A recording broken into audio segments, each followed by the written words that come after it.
our next contender to be Tory leader. Are you all ready for her?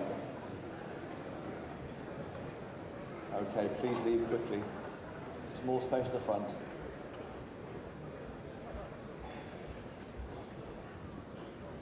Okay, our next contender, you know who she is, don't you? Kemi Badenoch.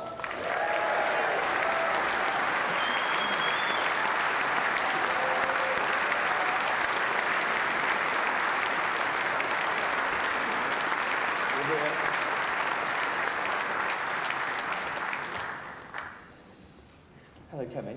Hello. How's it going? It's going well. Okay.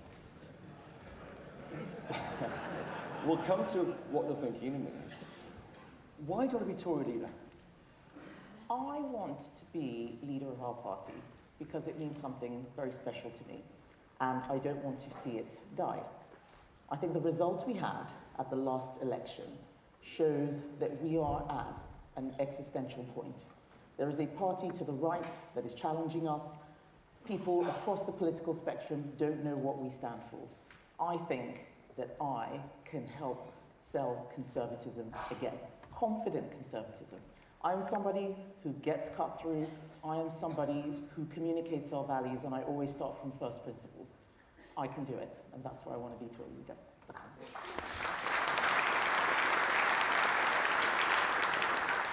What was the moment when you decided you could be Conservative leader? It was after I actually stood in 2022, and I did much better than everybody expected. Quite often, people stand for leadership for different reasons. In 2022, I was very frustrated that the party was going in the wrong direction. I thought we were talking right and governing left, and what I thought would happen is I'll stand for leaders so I can give a speech, talk about what's wrong, and then one of the other camps will grab me as soon as I go out. And then I didn't go out. I kept staying on and on in different rounds. I didn't get grabbed in the end to be part of someone's team. But I got the message out. And I thought, well, if I can come forth and beat former chancellors, former home secretaries, I could probably win this contest.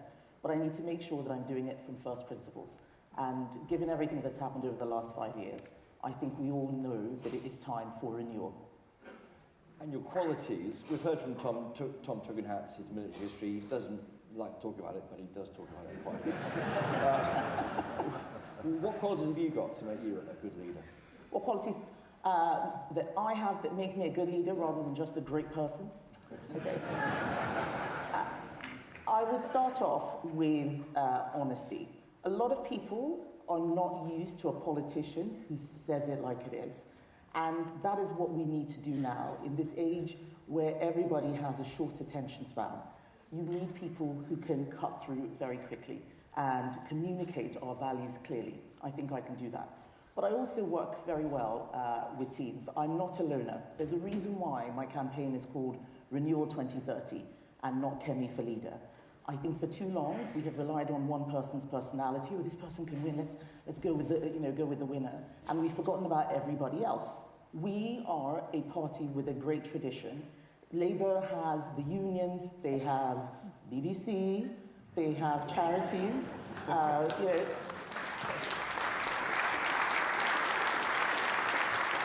we have is each other. So the campaign is called Renewal. That is the mission. And all of the people who worked with me, all the ministers who worked in the departments that I ran are supporting me. I get on well, I can build a great team, I start from first principles, I can cut through. Thank you. And what do your family make of this? Are they ready? It does lift you into a different level in terms of scrutiny. Yes, it depends on which family member. So my husband thinks this is fantastic. My mother does not understand why I am doing this. And then there are views across that spectrum. But it's very difficult for family because they see you portrayed as something very different from the person that they know. And it's the same for friends as well. And you know, I have friends of mine calling saying, why are people saying this about you? This is not what you are like. And I tell them that this is what politics is about. Being a politician often means people writing your story for you. They write a narrative for you. And for those who are closest to you, they find it quite confusing. But it's very important that we make sure that we tell our own stories. As Conservatives, we've allowed too many people to tell us who we are. We've allowed too many people to portray us as the bad guys. Labour are in, everybody can see that they're the bad guys, we're the good guys.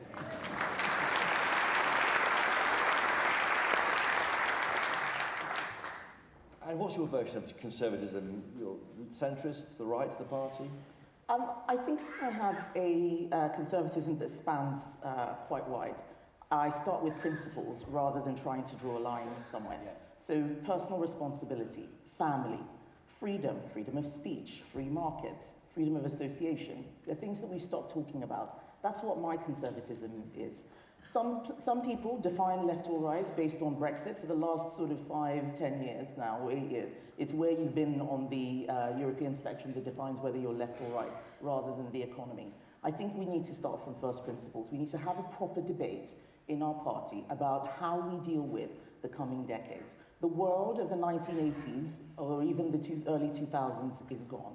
We are living in a very different world, and we need to adapt and renew, as we have always done, for this new age. So why are you going to redefine what being a Tory is? That might worry some members. Well, I don't think anybody here is against personal responsibility or family. It's not about redefining, it is about restating. We stop talking about principles and just talk about policy. Policy without principles does not attract people. There is not, you've got... Thank you.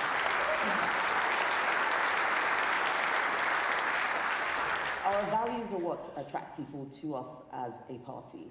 I am not redefining conservatism. I am bringing back authentic, confident conservatism. That is how we win. What did you mean when you told me on my podcast that you became working class at McDonald's? Well, I worked at McDonald's when I was 16, but it wasn't working at McDonald's that made me working class. It was an example of how I had become working class. I wasn't working there as a weekend job or part-time. That was my job. I was going to college part-time. I went to an FE college. And I had left Nigeria, where I'd had a middle-class life, driven to school every day.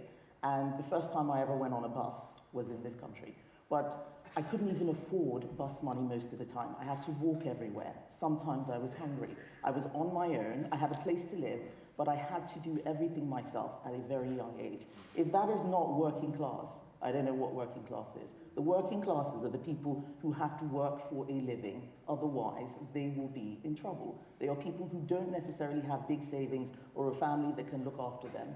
We need to stop trying to define ourselves. This is why I say I don't like identity politics.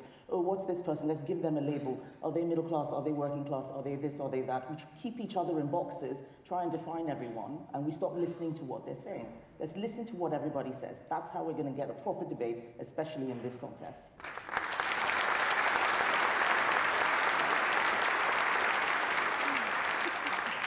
And how will it feel to be the first black leader of a major party in this country?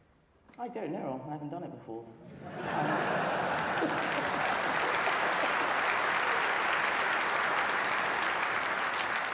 I'm sure it'll be interesting, but I am somebody who wants the colour of our skin to be no more significant than the colour of our hair or the colour of our eyes.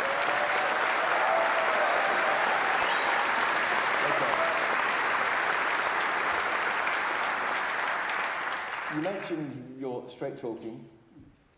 Is that a problem? I mean, let's talk about maternity pay briefly. Okay. Briefly.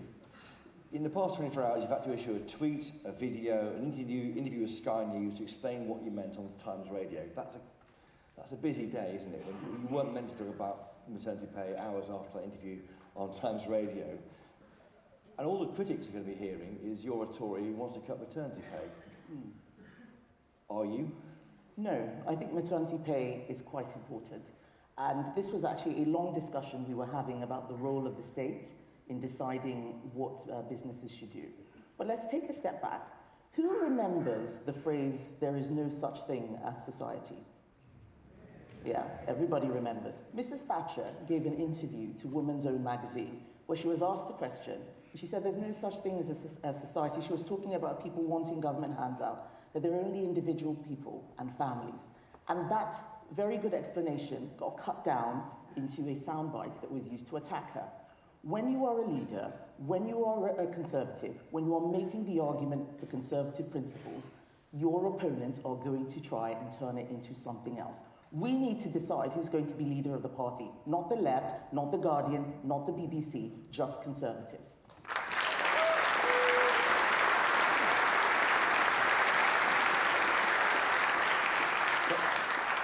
You did say it's excessive.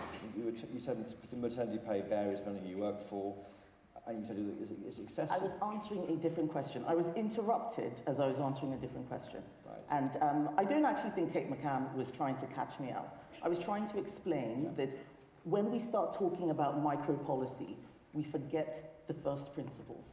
Businesses, and I'll use an example. There's a cafe in my constituency that closed down. And the lady who owned it said, I can't afford to pay the wages anymore. I can't afford minimum wage. I can't afford for my staff to go on maternity. We are overburdening businesses. We are overburdening them with regulation, with tax. People aren't starting businesses anymore because they're too scared.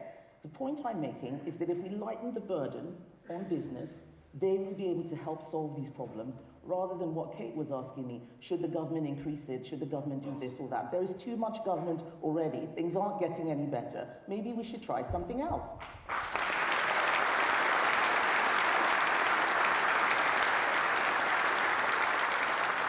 And people say you're quite blunt speaking privately, you know, you're brittle, can be a bit loose, your temper easily. Is that an unfair characterisation of you? Can you give me an example of when that's ever happened? It's just people telling me stuff. I mean... Of course people will tell you stuff. People who don't want me to win the leadership are telling you these things. This is politics. Is there a Stop Kemi campaign? You've gone towards that in some of the interviews, haven't you? There's always a Stop Someone campaign. There will be a Stop Tom campaign, there will be a Stop James campaign, there will be a Stop Rob campaign, and of course there will be a Stop Kemi campaign. But as you can see, they are not stopping me.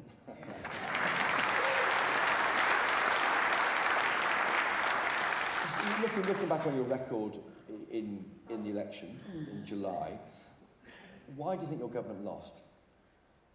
We lost for a whole host of reasons.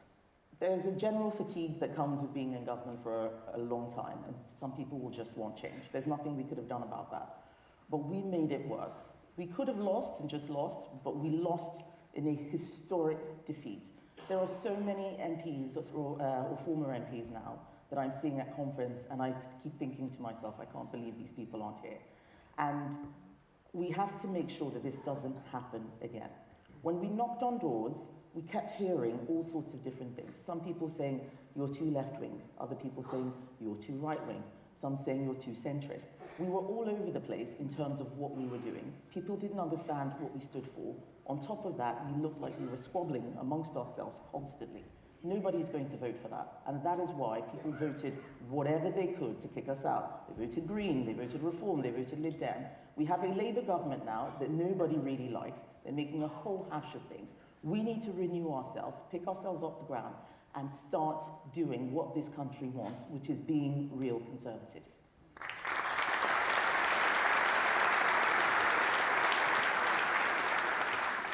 How will your party restore the trust that it lost in that? Just by being real true to what you believe in? We will need to do several things to get the trust back. We need to acknowledge where we made mistakes. There's no point just waiting for everybody to get sick and tired of Labour or saying, I told you so. We need to move on from where we left things by saying what we got wrong. If I'm elected leader, we will have a very rapid review process where members and MPs can feed in and we talk about what we got wrong, and we should acknowledge that to the public. But we also need to start speaking with more clarity and with more honesty. Quite often, when you see a politician on TV, there's just so much, waffle. Everybody's trying to, and I understand why lots of people speak in what I call officialese. And they speak in officialese because they're worried about the gotcha moment. They're worried about, what we had yesterday where people said, oh, did you mean this, did you mean that? And so they just say safe, bland words, but there is a cost to that, and that is that people stop listening to you. We need to make sure that we get listened to, and that means speaking with clarity and picking a leader who's going to be able to cut through and grab the attention of the public, especially as they're becoming more disillusioned with politics.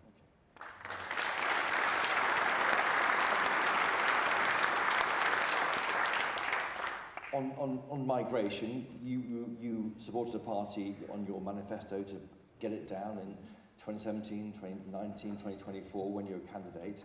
Is it time for an apology? I think so. I think so. And I wrote an article in the Telegraph at the weekend about what we did wrong.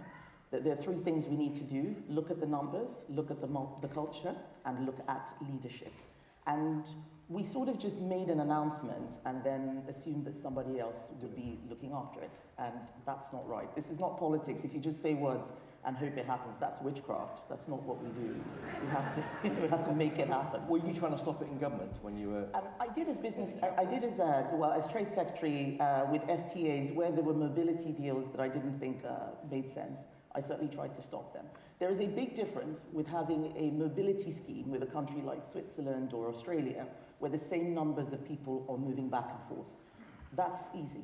When you have a mobility deal with a country that has 1 billion people, then it's quite skewed, especially if you don't have an equal number of people from here wanting to go there. We have to legislate and create policy that is in national interests, not just so we have an announcement for a particular day. Yes. Will you cap it?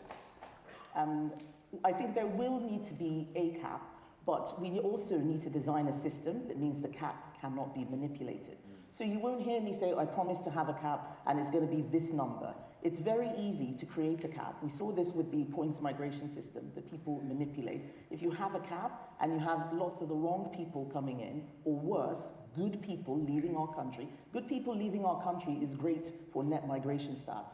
Migration stats shouldn't just be about the numbers. It should be about who is coming in, who is leaving, why that is happening. Otherwise, we are talking to the letter, but not the spirit, of lowering immigration.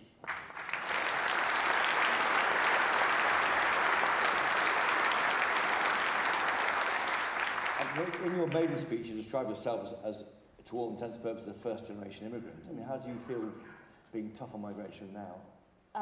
I think this is one of the most interesting things that happens when you tackle these tricky subjects. There are people who are constantly trying to police what you're saying. You know, how can you say this? How can you say that? This wouldn't have happened if those rules had been in place if you were in. But my job right now is to make sure that this country stays as great as it is. And that means we have to manage migration. The rules that were in place in 1980 are very different, don't make sense in 2024. The world is a different place.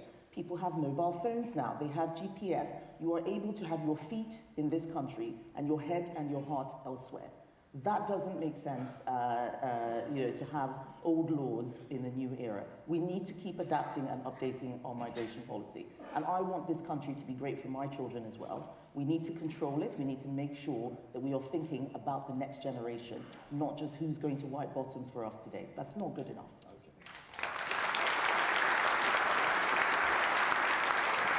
Just on Brexit, on the EU Retain Law Act, was on your watch. Your government said you Acts 4,000 measures in January last year. Only 800 or not many went in the end. Oh, we did Acts 4,000, but there was a schedule that had 800 that were being removed in that piece of legislation. We removed others in other pieces of legislation. Okay, because critics said you weren't being tough with the blob. I mean, I can't believe that, but they said that. I'm always tough with the blob. Okay. But with one of the things that we need to make sure is that we make promises that we can keep.